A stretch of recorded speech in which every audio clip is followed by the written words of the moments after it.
Started, and glad to have you with us today once again.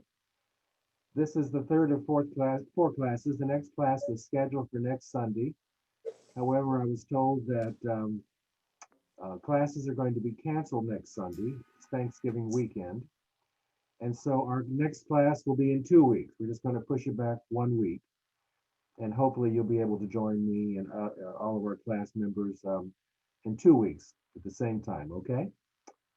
So today, we've spent a lot of time talking about Orthodox Judaism, and I think that's essential because Reform Judaism, Conservative Judaism are reformulations of Orthodox Judaism, traditional Judaism. And before we can really understand the changes and how Judaism came to the point in history where we needed to have these non-Orthodox movements for the first time in history, I think it's important to understand just what these movements were up against or where they felt there were things that needed to be changed and why. So we come now to Reform Judaism. Reform Judaism was born in Europe. It was actually a product of the French Revolution in 1789, which may sound strange, but the French Revolution established certain basic principles of human rights, which had never existed in Europe, let alone France. And it basically said that equal power to all people. Everybody had the chance to be part of this new France that was being created. But there were certain restrictions.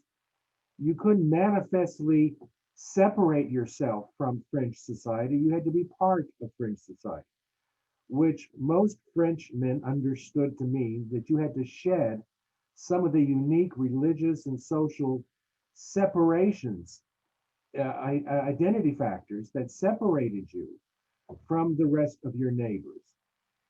It wasn't particularly spelled out clearly until Napoleon Bonaparte and his conquest of Europe. And in the early 19th century, which wasn't that much further, just a few years later, as Napoleon spread through Europe, he established what we would call the Declaration of Rights of Man and the citizenship that guaranteed freedom to all who were good, loyal citizens of whatever countries he had conquered. And so it wasn't just in France that we saw these French declarations of new rights extended. It was in countries throughout Europe. One by one, as Napoleon was victorious in his great battles, we saw that the Jews of England, Italy, Hungary, Scandinavia, Switzerland, they all came under this Emancipation Proclamation, if you will, for not just Jews, but for other small peoples, small ethnic communities. There was one catch, and Napoleon was very, very clear about what that catch was. He says, to Jews as Frenchmen, everything. To Jews as Jews, nothing. Now, what did he mean by that? What he meant was that if you go out in the street and dress like a Frenchman, act like a Frenchman, talk like a Frenchman, that is in French or Hungarian or whatever the language was, if you engaged in society as a Frenchman, Hungarian, whoever, then to you, everything, all rights, everything you want, you will be in no way separated from the rest of European community life. If, however, you come out and you dress different, you speak different, you eat different, you act different, then to you, there will be no protections. There will be no special place for you to be like you want to be when it's different from the rest of society. And so what it basically was simplified down to was to be a Frenchman on the street and a Jew in your home. That is the kind of bifurcation that Napoleon was calling for. In your home, you can do anything you want. You can eat what you want. You can talk Yiddish. You can daven your Hebrew prayers. You can dress as you want. But when you leave the house and you go on the street, then we expect you to act, look, and speak like a Frenchman, a Hungarian, or whoever else. And if you do that, then the sky's the limit in terms of what you can do. Now, understand that this was broadly accepted by many in the Jewish community and in many other ethnic communities. and religious communities, because there was such a cloistered feeling that was held by so many Jews about their lives and their destinies. We've already spoken about how common it was, not just because of laws, but because of self-interest, for Jews to live in cloistered environments, to live in their own neighborhoods, to live behind gates, even when they weren't required by law. They were protections of Jews, so they knew they could sleep at night. If you were a young Jew, if you were a Jew in your 20s and even your early 30s, and you were living in that kind of environment, as had always been the case, and you finally have an opportunity to step out into the world and to become whatever you want, to live however you want, to eat wherever you want, to the sky's the limit. Yes, that's the first time that ever had been offered as an option to a person who wanted to be Jewish. And so we had two responses to Napoleon. The first was great, fantastic, especially among young people. Wow, we can open the gates, we can run through the doors, and we can live a beautiful life that, okay, we'll be at home, and Mama and Papa and Zadie and Zadie will be there, and it will be just like it was always, but outside I can live and do and be whatever I want. And then you have the second response was, no way, Jose. We're not going to allow this kind of thing. Okay. Probably no way, Jose is not a good statement anymore. Forgive me for using it. Showing my age. But many in the Orthodox world said, absolutely not. There's absolutely no way this is going to be. And so they said, circle the wagons ever tighter. Let's set the restrictions ever stricter. And let's see that, let's do what we can to make sure that nobody leaves our community and is tempted by the sinfulness and the flesh of the secular world. Okay, so that is how so many of the people took it. So it was out of this conundrum, these two choices, that some people gathered together to establish Reform Judaism. They first called it Reformed Judaism with an ED, okay? But it later became Reform Judaism because later practitioners of this Reformed Judaism did not want it to be understood as something that had happened and was done. It wasn't reformed once and then that's what it was going to be. They argued that it's a denomination that is in the constant process of being reformed by every generation and every community. So Reform Judaism connotes something that is ongoing reform. But Reform Jews, those who decided we have to do something, did so first because they were very concerned about losing all their children and grandchildren to the secular world, and they were afraid that their children and grandchildren would never come back.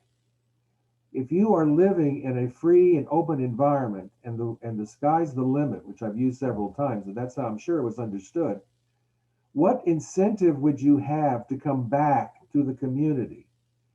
If all of your friends are out gallivanting on a Friday night or Saturday morning, what incentive would you have as a young person to pass up those opportunities and those friendships you had formed by having to come back to the Jewish cloistered world for a Friday night dinner with your grandparents and your great-grandparents?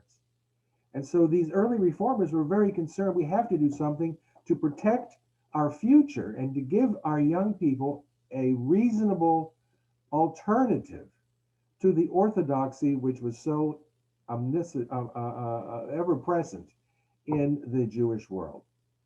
And at the same time, they were very concerned that the strictness that was being imposed by the Orthodox community, the continued rather oppressive behavior, even more so than it had been, because now they were really circling the wagons. This was scaring off even those who were happy to stay in the Jewish community and not to take advantage of what was outside, but were now being pushed away by what was an increasingly rigorous and very, very picayune system of Jewish behavior.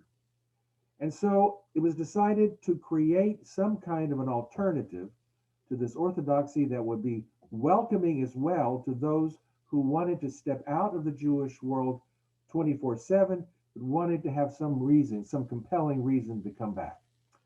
So the first Reformed congregation was established in, let me see here, I got the date right here. Oh, early 1800s. What can I tell you? I can't find the exact date. It's here. Early 1800s. It was established in Germany, and it was an attempt to make a Jewish worship service less foreign sounding, foreign looking, no taluses, no tefillin. Everybody wore Western clothes, or the clothes that were being worn in the country. It wasn't the shtreimel and the capote and the coat and the hat and all the other things that were traditional. It was modern clothing. The sermon would be given in German or French, whatever it was, but in this first synagogue, it was in German. And it was 1810, by the way, I did find the date, 1810. And it was going to create a synagogue that had the goal of, and I quote, purging the synagogue of ritual offensive to reason and to as well to our Christian friends, which is to say it was going to create a synagogue that would not upset Christian neighbors and friends who would come, that if a Christian would come into one of these Reformed synagogues, they would find it rational, acceptable, and non-offensive to their own Christian thinking and theology. So there was an organ put into the first Reformed service.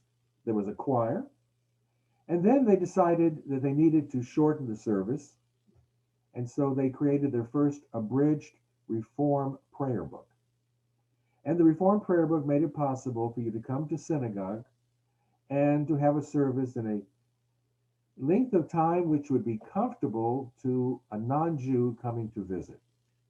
If all of this sounds like it was a Christian church transformed into a Jewish synagogue, there's a lot to that. The Jewish community, the Reformed Jewish community at the time, needed a model. What was it trying to create? And essentially, it realized it really was trying to create a Jewish church. Now, I'm not saying it gave up on its theology to the extent it never embraced Jesus, nothing about Jesus. That was completely unacceptable even to the early reformers. But it looked at the kind of church service that Christians went to in the Protestant church, which was dominant in Germany, and they said, we're going to create a service in our synagogue that's going to really look and feel just like that, only it's going to be Jewish. And so that was the basic prototype for the early Reformed church. And before long, Reformed synagogues sprang up in London, in Berlin, Frankfurt, and dozens of other communities all over Europe. As they progressed in their discussions of what needed to be done, they decided that the Talmud no longer had any authority upon them, because the Talmud is really the basis for so much of what we believe and what we do in terms of Jewish ritual and behavior.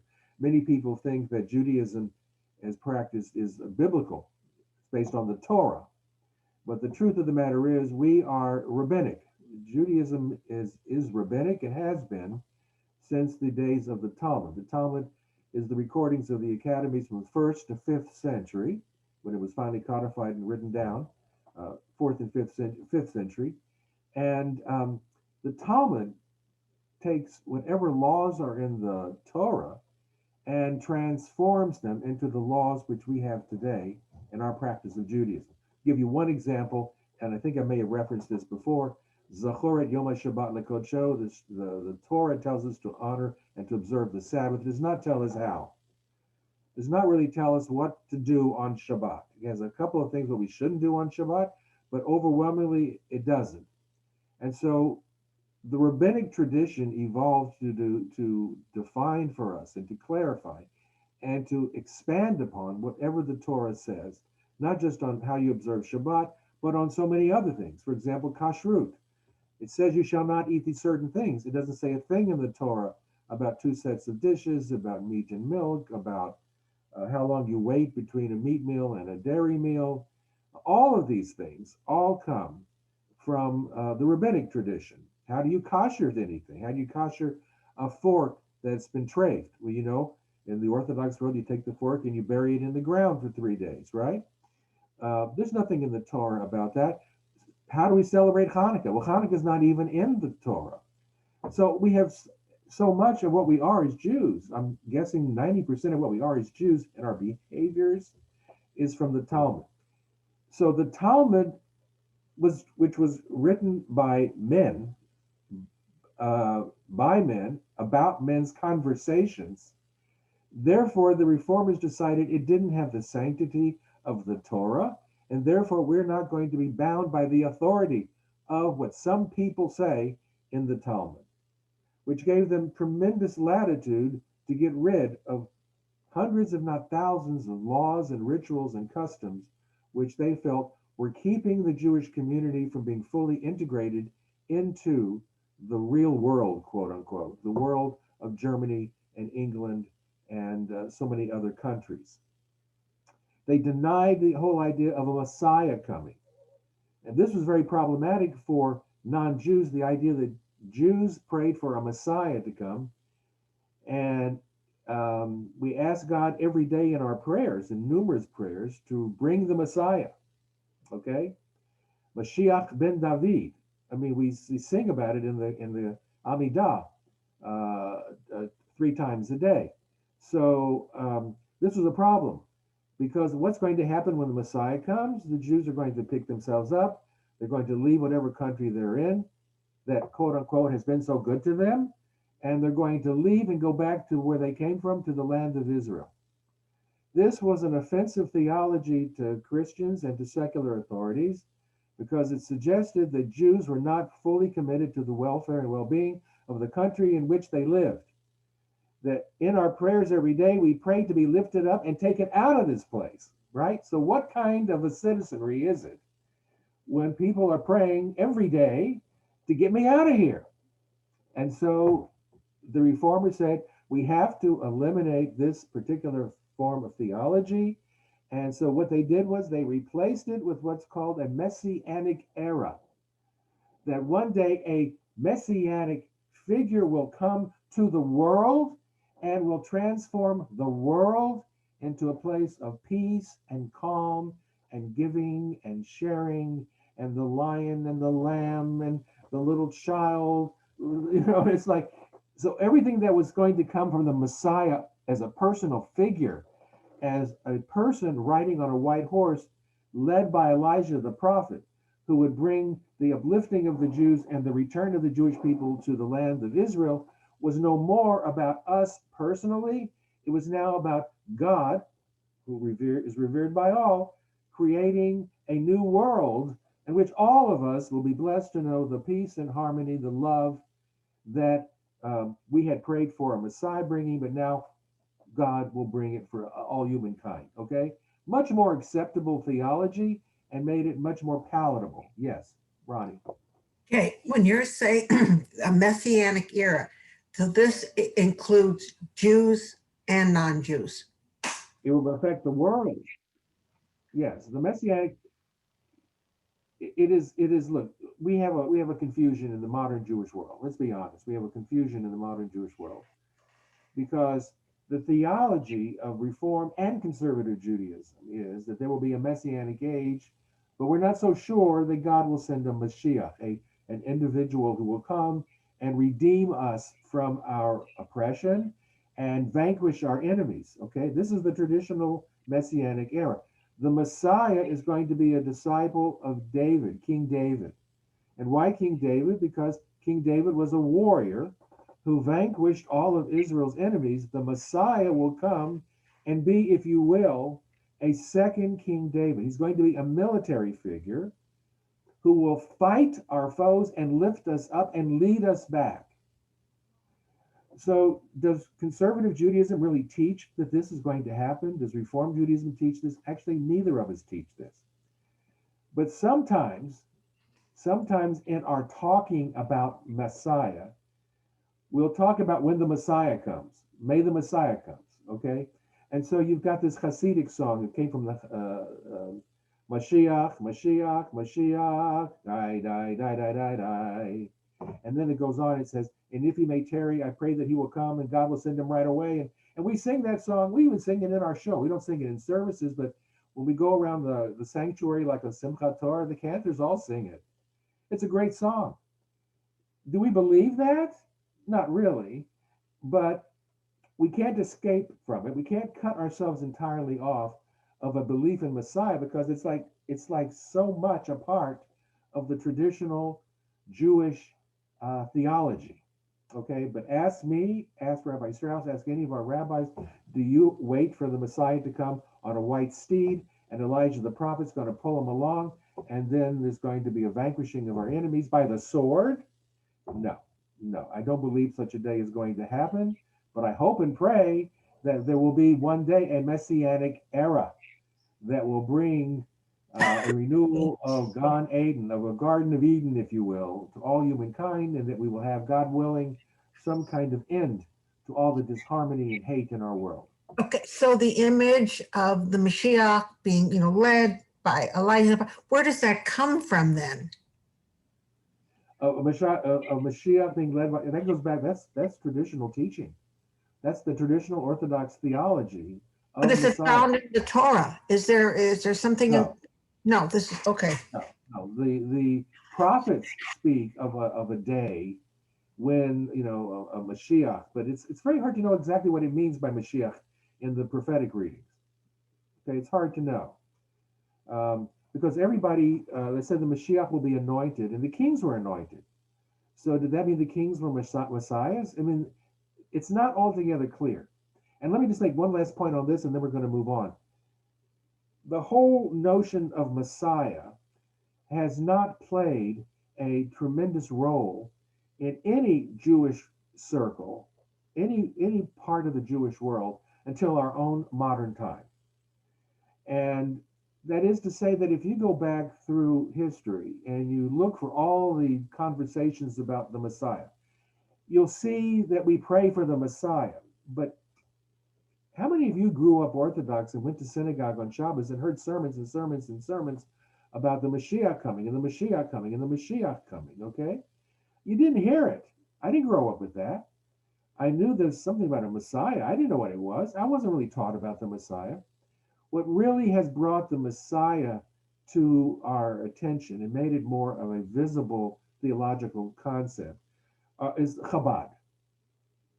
Okay, so Chabad latched on to that teaching and decided to make it part of a universal appeal, because within Chabad there was a movement that believed that the Rebbe was that Messiah.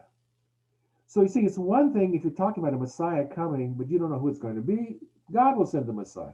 God will send the Messiah in his good time, right? And it even teaches in the Talmud that if the Messiah, you hear the Messiah is coming and you're planting a tree, finish planting a tree. Okay, maybe he's coming, maybe he's not coming. I mean, there's not this whole thing. You got to believe in the Messiah coming and you have to long for it every single day. When Rabbi Schneerson, the blessed memory, was in the last years of his life, there was a movement that felt that he was, in fact, the Messiah, which gave rise to the song, which gave rise to this whole, when the Messiah comes and we're praying for the Messiah, that all came out of Lubavitch, they all came out of Chabad.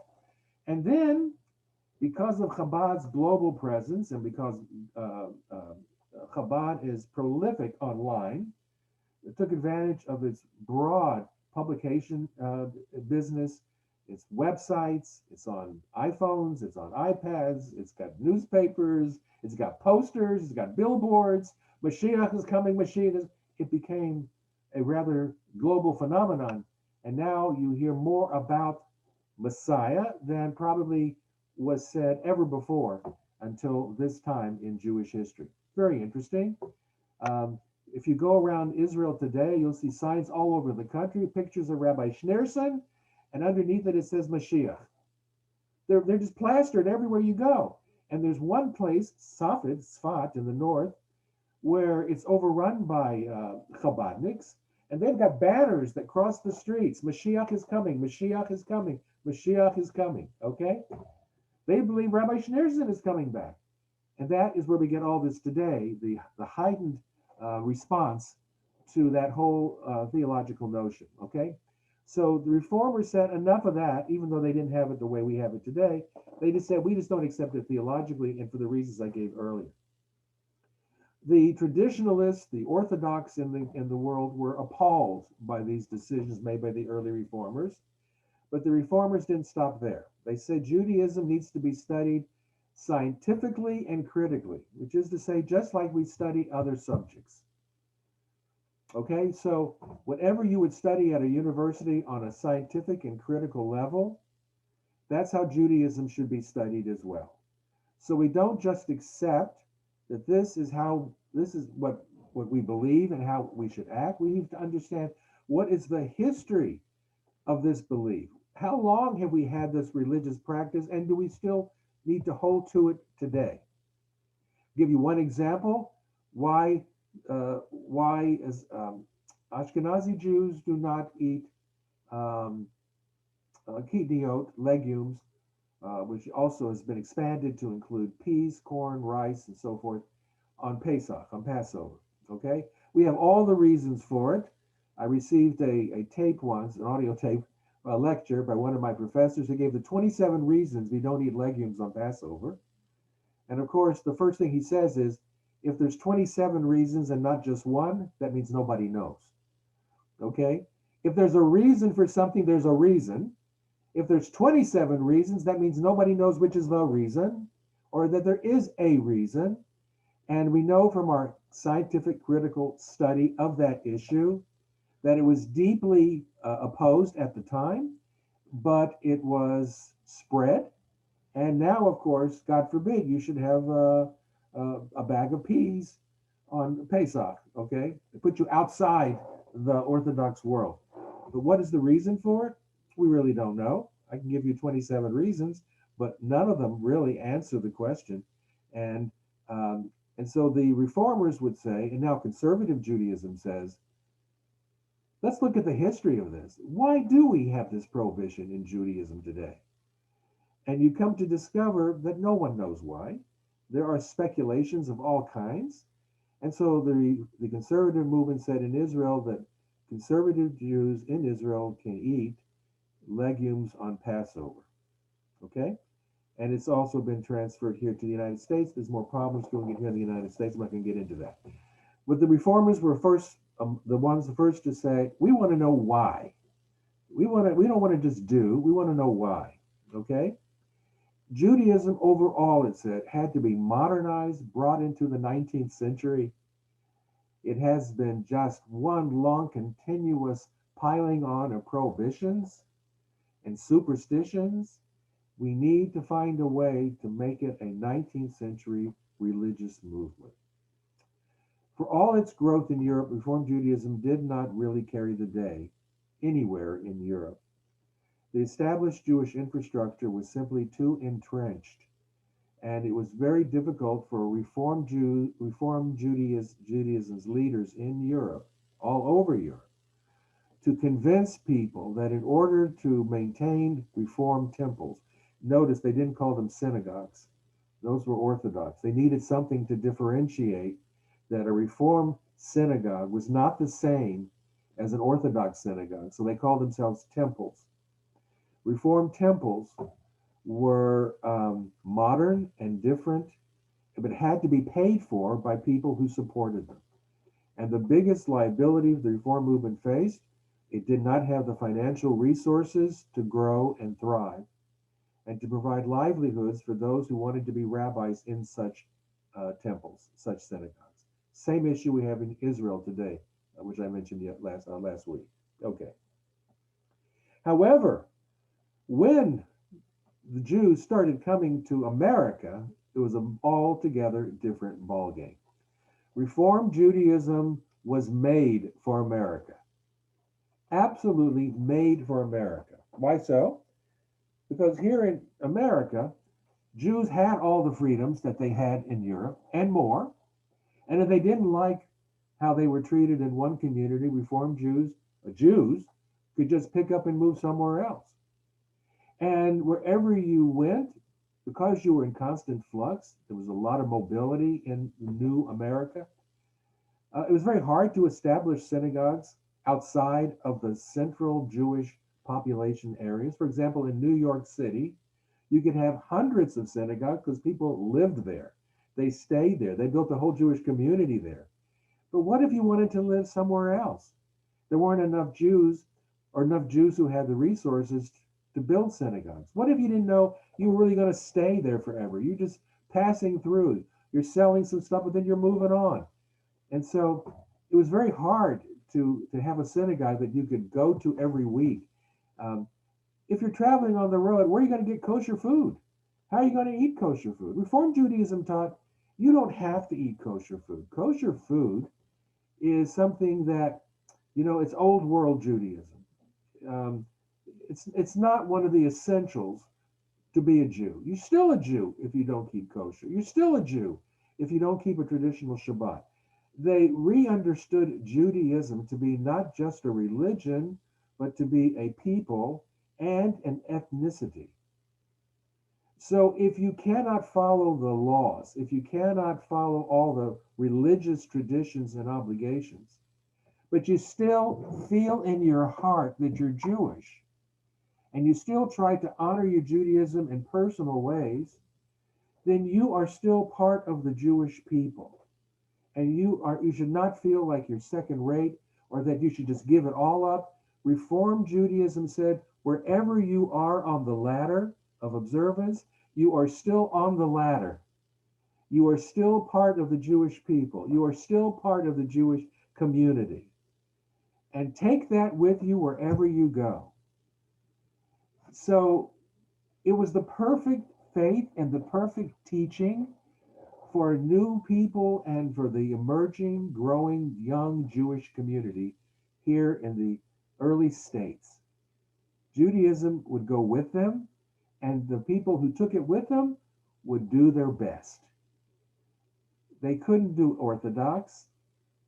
There was no conservative. Reform said, this is the real world, isn't it? This is the new world. It's okay. And so the predictions of the Orthodox who in Europe who tried to keep Jews from coming to this new world proved to be right. They were right. Once you left the strictness, the cloister communities of Europe, once you left being under the thumb of the rabbinic council, it was very hard to get those people who left back. And when they went to the United States, this new country, they weren't looking to be repressed again. They weren't looking to be to have to live in a shtetl outside Boston. They weren't looking for that kind of life anymore. They didn't want that kind of life, and they didn't want those kind of rabbis. They wanted a community where they were free and could live as good citizens and enjoy all the benefits of being an American citizen in a world which was open to all possibilities. And they made their Judaism fit into that pattern of life. And that's how Reform Judaism grew. It grew tremendously and it grew fast.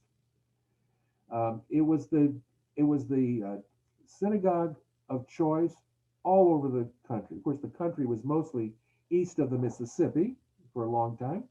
But in those communities, Reform Judaism took hold, and Orthodox Judaism was either not there at all. It was more in the larger communities like Boston and New York, where they were able to create a Jewish world just like they had in Europe. You had the kosher butchers, and you had all the synagogues from all the different communities and all the different traditions, and you had people keeping Shabbat and living on top of each other in the Lower East Side. There's a shul in every building. That was a world that worked beautifully, but outside of that, no, there was not going to be a sudden revival of Orthodox Judaism in Cincinnati or Columbus or New Orleans. Over time, some Orthodox Jews came, but never established the kind of dominance that Reform Judaism held in that time. What gave new impetus to this early Reform movement was the establishment in 1854 of a rabbinical school in Cincinnati, which was gateway to the West. It was sort of the last stop before you went into the wilderness. And the Jewish community there was very Reform.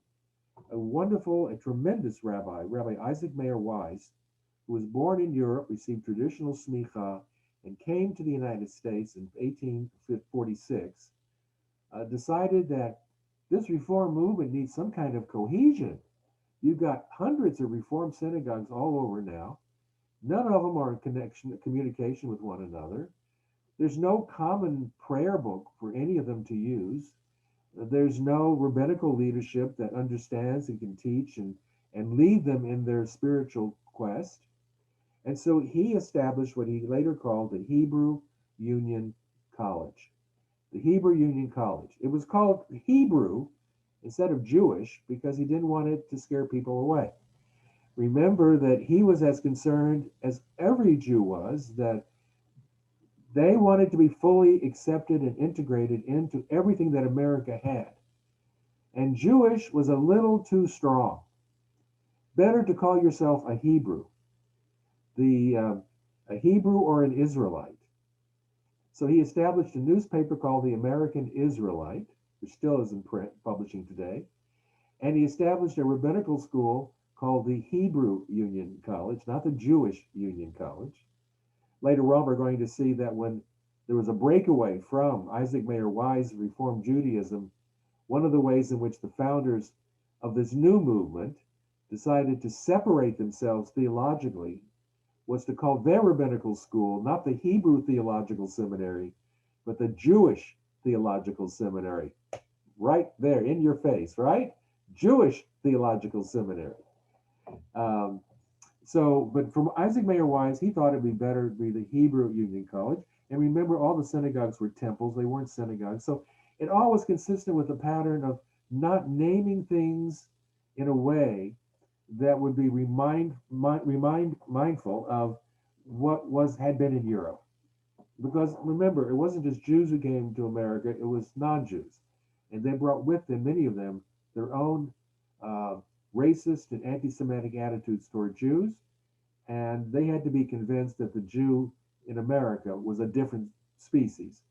In Hebrew Union College, American Israelite, Reform temples, Jews dressing like Americans, talking like Americans, acting like Americans. These were all ways in which the Reform movement wanted to earn the acceptance of Jews throughout this non-Jews throughout this country.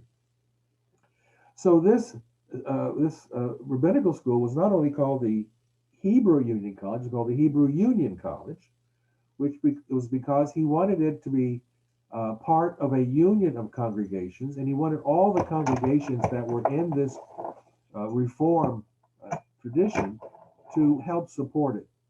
So he wanted to create a union of congregations that would help create the Hebrew Union College and give it the tools it needed to grow. He therefore created the Union of American Hebrew Congregations, the UAHC. Okay. Notice, by the way, I'll just add, many years later, in all of our own lifetimes, just 2 decades ago, I think, maybe 3, the UAHC, the Union of American Hebrew Congregations, decided to change its name. It's now the URJ, the Union for Reform Judaism. So we are in a very different world and a very different mindset today, where being Jewish is not something you have to fear. Calling yourself a Jew is not a bad thing. And so we see the renaming, the Jewish Theological Seminary, the Union for Reform Judaism, and many Reform synagogues call themselves synagogues today. They call themselves temples too, but they call themselves synagogues as well. So we've lost some of that fear of not being fully received as we are that characterized Jewish life in the 1800s here in the United States. Now, this Hebrew Union College was intended by Rabbi Wise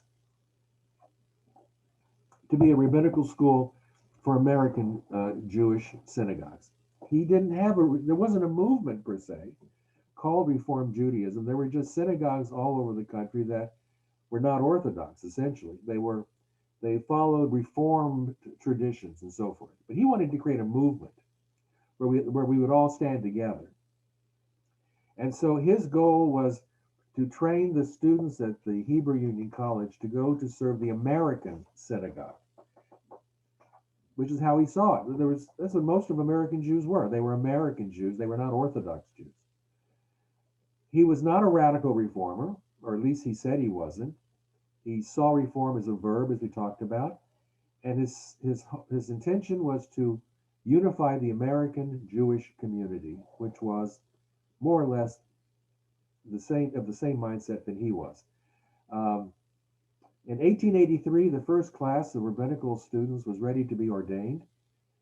He invited all of the rabbis of America, essentially, to come to the ordination ceremony and to be there for the ordination of the first American-born and trained class of rabbis. And it was a very prestigious event. It was very well attended. Rabbis from all over the country came. Orthodox rabbis didn't come, but all the other rabbis came, and there were many, many of them still. And when they showed up, they were shocked to discover, when they sat down for the banquet afterwards, that almost everything on the menu was treif. And it wasn't just that they had non-kosher chickens. They had every kind of shellfish, every kind of pork product. It was called later the Treifa banquet. I mean, it was like a gourmet representation of everything a Jew traditionally couldn't eat or wouldn't eat. Okay. Now, according to the stories that have come out of that, Isaac Mayer Wise said he had no idea what the menu was. Okay, he left it to his subordinates. Some of his subordinates say there was no truth to that. That every dit and dot of that ordination weekend was planned by Isaac Mayer Wise himself, and no one took a step without his permission on anything, even the color of the napkins. So I don't know which version you want to believe. It's irrelevant now, but the thing to come out of it was that it put the brakes on the fast growth of Reform Judaism as a movement. Okay?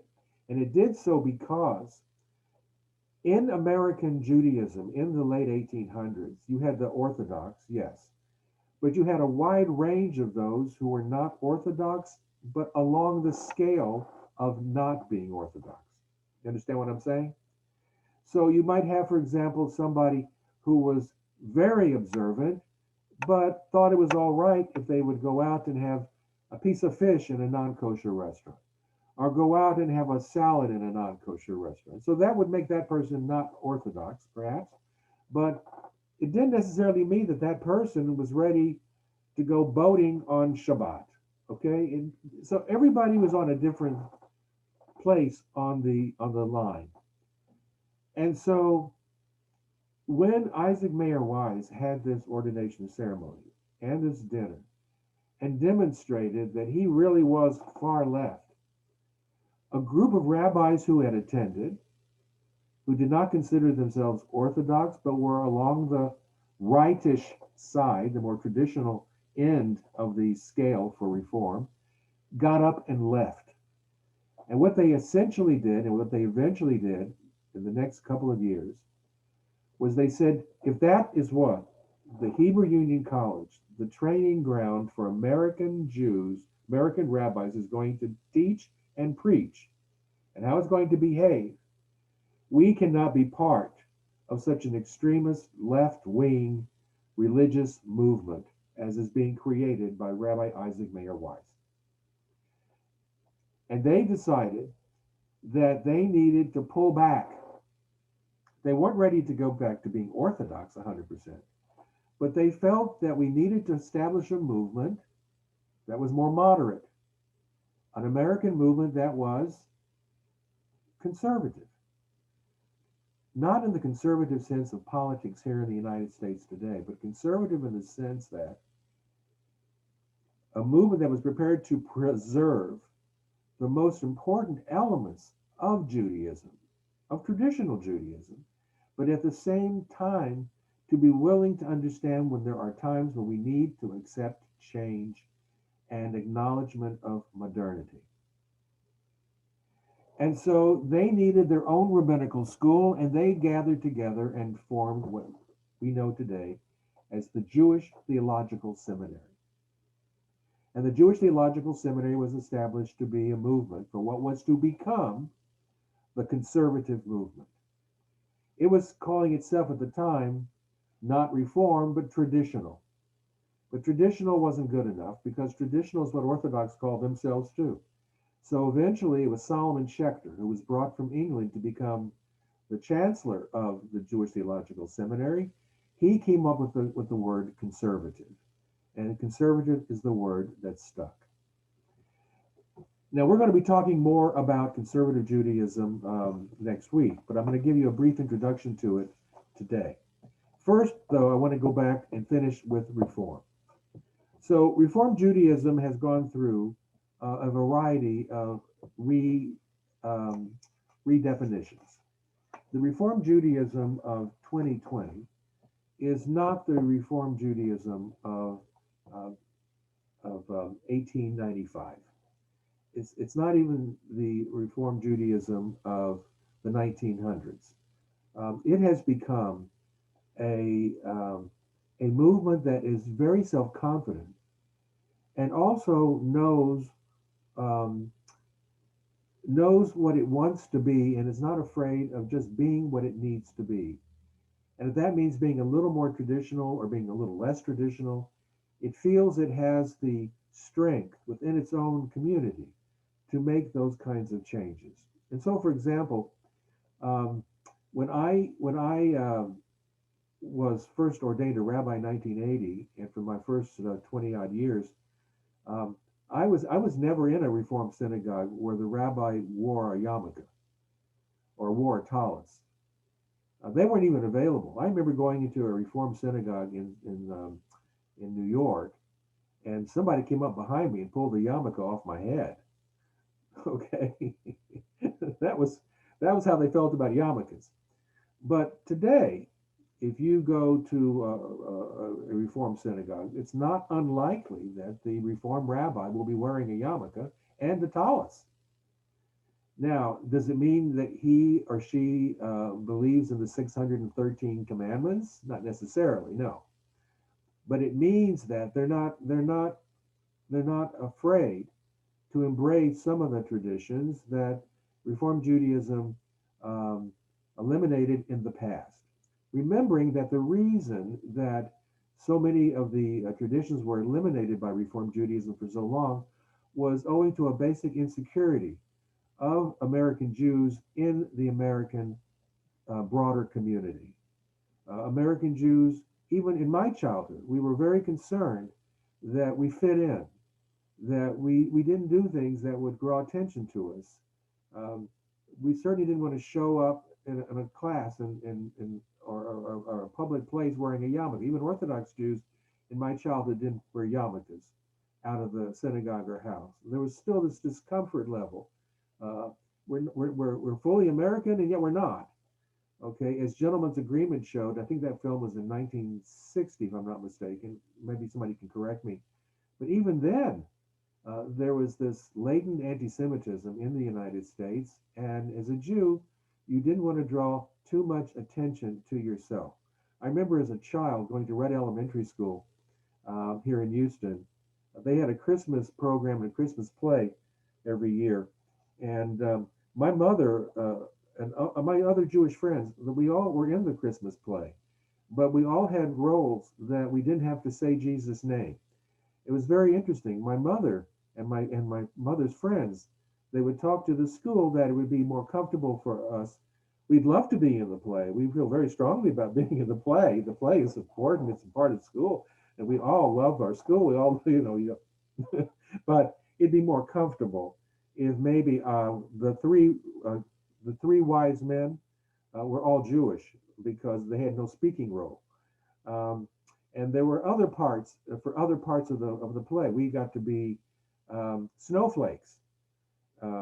When the three wise men were walking to the manger, there were snowflakes. I didn't know it was snowing during that period, but and then they had trees that are around. We played the trees. I mean, there was this feeling like we can't make too big a deal of it, but if you got a part like that anyway, we'll take it, and our kids will take it. And there were a lot of other things that over the years I look back now and I realize that my mother and my father made sure that we got to participate, but that we didn't have to do anything that would be uncomfortable. Today, there is much more self-confidence within the Jewish community.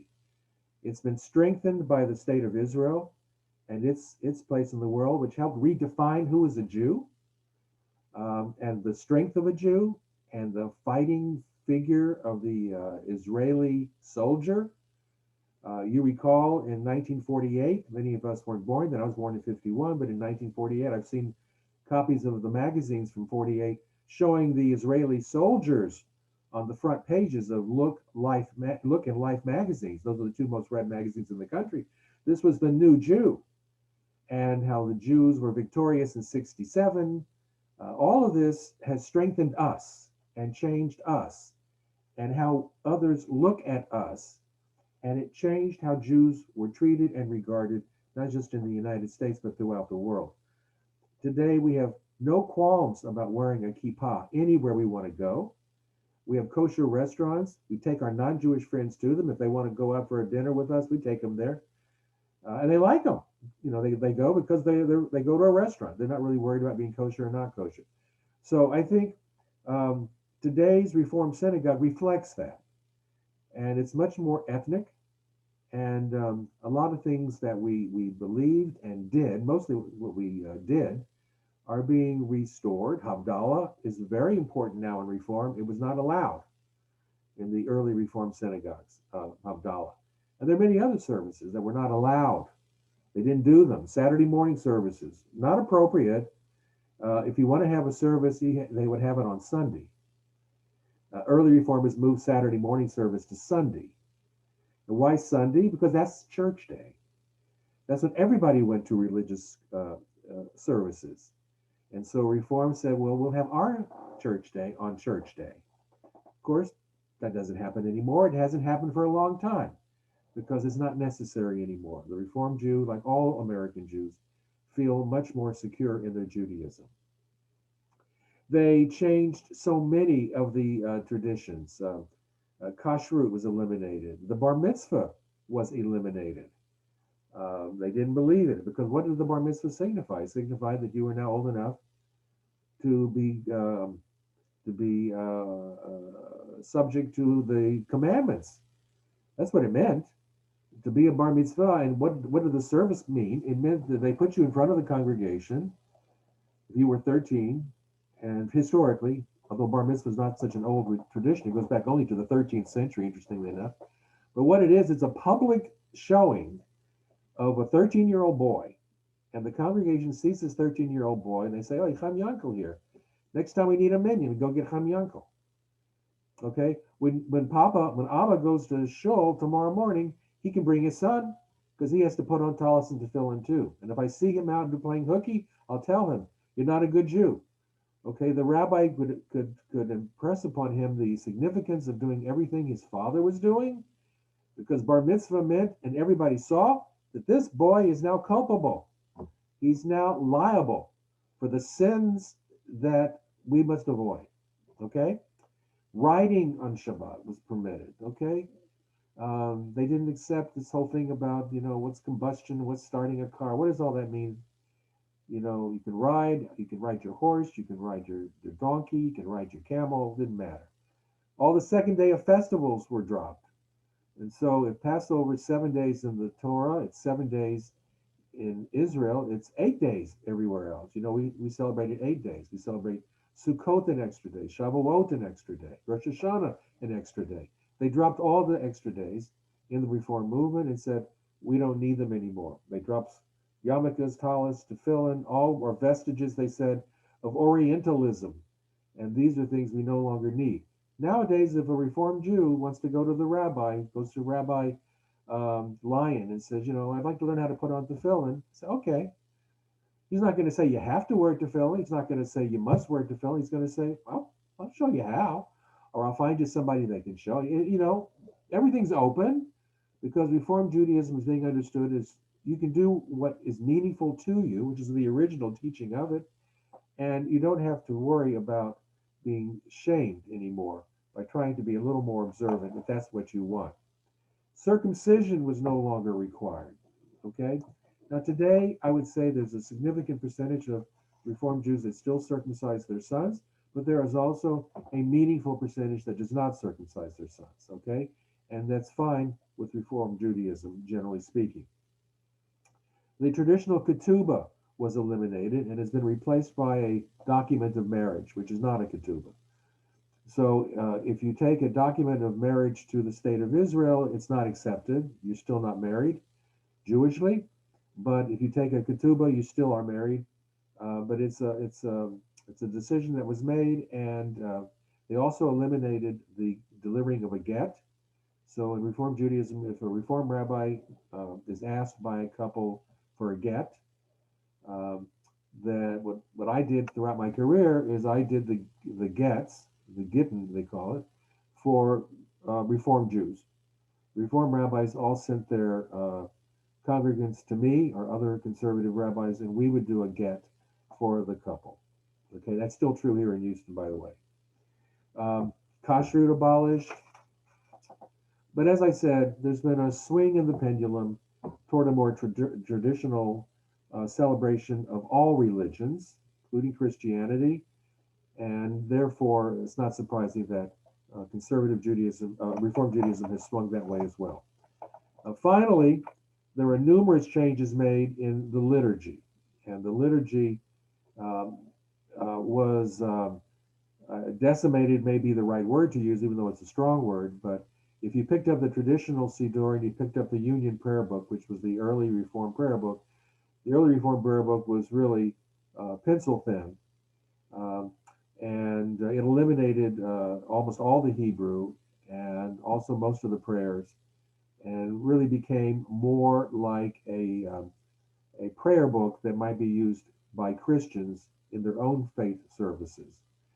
So it didn't have the structure like we have in a traditional prayer book, and it eliminated any prayers that didn't stand up to reason.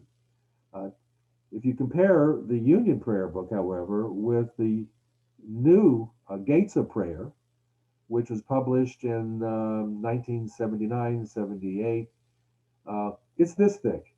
Okay, what does this tell you? Put a lot of stuff back, and what the Gates of Prayer did was it created several versions of a Friday night service, several versions of a Saturday morning service, recognizing the diversity within Reformed Judaism, that it was no longer monolithic.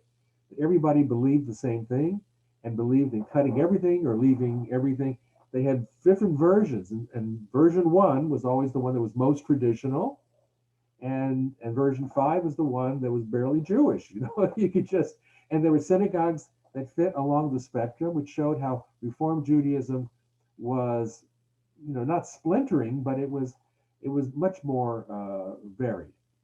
The newest prayer book in the Reform community is not even called Gates of Prayer or Union Prayer Book. It's called Mishkan Tefillah.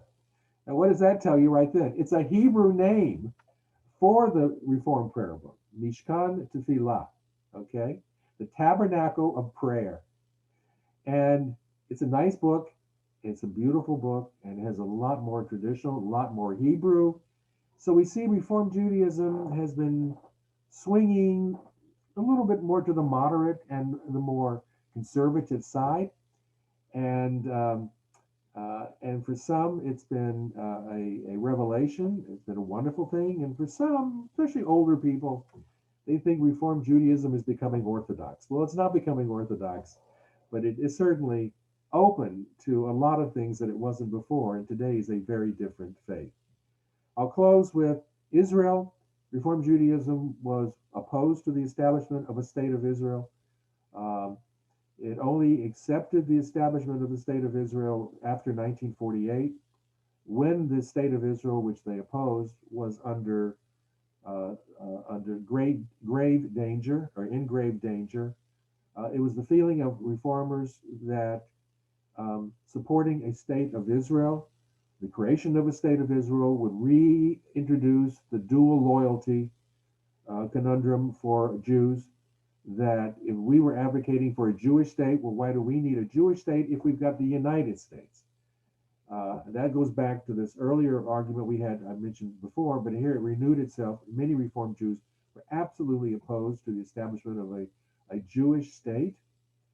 And one of those was Rabbi Hyman Schachtel here in Houston, who made that a litmus test for being a member of Congregation Beth Israel. As you know, he was a strong opponent of the state of Israel, and he required you, I have been told, to sign an affidavit that you oppose the founding of a Jewish state of Israel in order to be a member of a Congregation Beth Israel. That's how strong his feelings were. And that's why we have Emmanuel, because a group of members broke away from Congregation Beth Israel here in Houston, uh, asked his assistant rabbi, Robert Kahn, who was serving in the Philippines as a chaplain. They wrote him in the Philippines and asked him, when he came back from the war, would he be the rabbi of the new synagogue they were forming, which was going to be called Congregation Emmanuel. And he came back, he became their rabbi, and of course had a very successful career. Today, Rabbi Lyon, who is the senior rabbi of Beth Israel, is among the strongest supporters of Israel I have ever met or known. He is a proud member of AIPAC and speaks on behalf of Israel um, in every forum in which he's invited to do so. And he is not alone. The feeling of support for Israel has spread and is widespread among Reform rabbis in this country and beyond, and among overwhelmingly most Reform Jews today as well. So a lot of changes in Reform Judaism, and it is now, as I said, the largest denomination.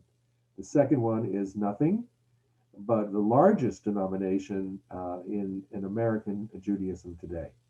All right. I'll see you in 2 weeks. Have a nice I have a Thanksgiving. question. Do they, Quick question. do they still have patrilineal descent, like if there's a mixed marriage between a Jewish, Yeah, the one decision that Reform Judaism made, which I think was regrettable, because it has created a lot of issues. I understand why they did it, but I think it was regrettable. right, Um, and that was that your Jewishness historically, traditionally, has always been determined by your mother. right, Your father's not Jewish, if your mother is, then you're Jewish. If your mother's Jewish, no, if your mother's not Jewish and your father is, then according to Jewish law, you're not Jewish. right, Okay? Doesn't mean you can't be converted. You can be converted as a baby. You can be converted in a very young age or any age, but you're not born that way. Uh, Reform Judaism decided, in light of the increasingly high intermarriage rate, that it would benefit the Jewish people here in the United States and beyond by making it patrilineal, which meant that whether your mother or your father is Jewish, you are Jewish. Okay, and they put a little stipulation on it that if you're following your father and not your mother, if your mother is not Jewish, if you're following your father, then in order to be considered Jewish, you have to demonstrate through acts. I'm not sure what the exact phrasing was. Through specific acts that you are Jewish, that you are committed to being Jewish, that you're not just Jewish because Your father was, but you're Jewish because you have accepted it. You've been raised in it, and you are part of the Jewish people. It's created a lot of heartache because you're only if you're going to follow patrilineal descent, and your mother's not Jewish and your father is, and so you're raised as a Jew, and you're regarded as a Jew in the Reformed temple where you belong. The problem is you are only regarded as Jewish in a Reformed temple. You're not regarded as Jewish in a conservative temple or in an Orthodox temple. And that creates problems because it's very uncommon that we automatically marry within our own movements. You meet the girl, you meet the guy, you don't ask, are you conservative Jew? Are you Reformed Jew? Are you this Jew? Are you a liberal Reformed Jew? Are you you fall in love and get married. And so I've had, unfortunately, numerous occasions when a beautiful young couple comes to see me. Usually one of them is a member of the congregation, and then they marry somebody who's a member, who's not a member, which is fine. And I ask, who are your parents? Who are your parents? And so forth. And I can tell, I say, are your parents Jewish? And they say, all in all innocence, they say, no, they're not Jewish.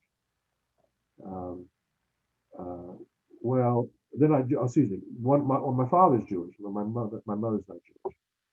And I said, well, I've got some really tough news to share with you.